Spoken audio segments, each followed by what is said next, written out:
Well, hey everyone, this is Chris DeFurio with Keys to the Shop. Welcome to another edition of Shift Break. Today's episode is brought to you by the ground control Cyclops brewer from Voga Coffee. One of the best, if not the best brewers you can possibly get in your cafe. And why do I say that? It's because the SCA award-winning technology and award-winning design of this machine allows you to extract flavors on a spectrum you never thought possible from a coffee brewer. It's so amazing what this machine can do for your batch brew, which is long overdue for some innovation. And definitely the folks at Voga Coffee have brought it with the ground control Cyclops brewer.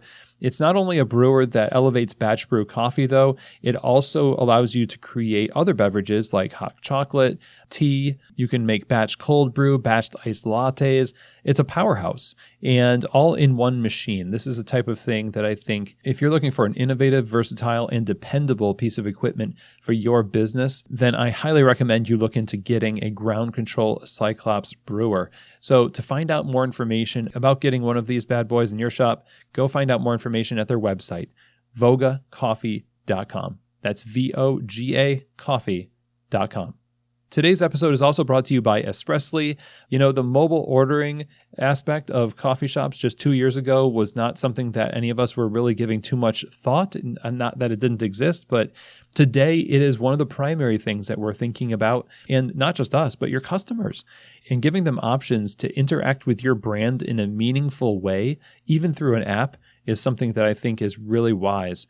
Espressly creates custom branded, beautiful, functional mobile apps that brings together the experience that your customers love from your brand along with the mobile app. It's a no-risk model because there's no setup or development fees. It has a drive-through payment scanner, receipt and label printing capabilities. It works with some of the world's best payment systems, stores the value in the app, and plus, you get to keep all of the data. So if you've always thought about having a mobile app, this is definitely something I would recommend that you check out. To find out more information and sign up, go visit them over at their website, espressly.co.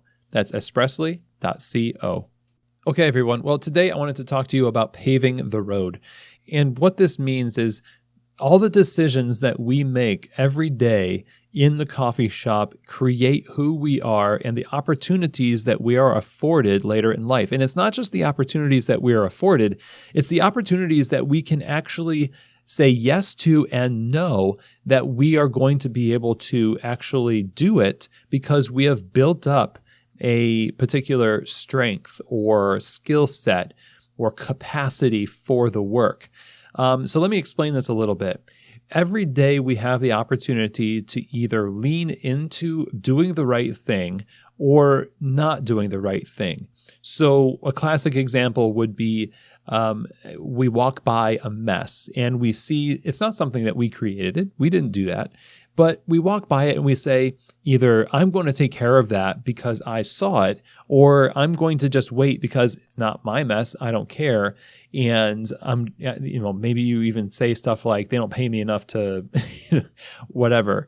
And that may be a whole nother podcast, or maybe I'll mention it a little bit later, but the psychology of how we make decisions behind the bar will either compel us to do the things that we really don't want to do, but we know we should, or it will excuse us from doing those things because that's not for me. And you might be able to get away with that for a long time, that last one. In fact, I'd say that more often than not, operators expect that second mindset from baristas for a number of reasons. One of the main reasons is that leadership fails to instill a culture of follow-through, attention to detail, self-discipline, and an excitement about sort of overcoming personal decision inertia. I don't know if that's a real thing, but it feels like the right way to describe it. Like, I feel like I don't want to do that. But there is no greater feeling, I think, than when you overcome that inertia and you just do it.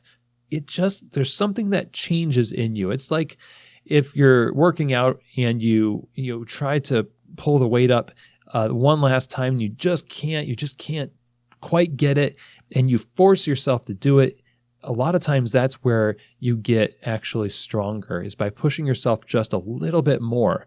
And if we stay only in a comfortable place behind the bar, if we don't challenge ourselves to overcome our personal decision inertia, then we're not going to pave the way to greater places in our career.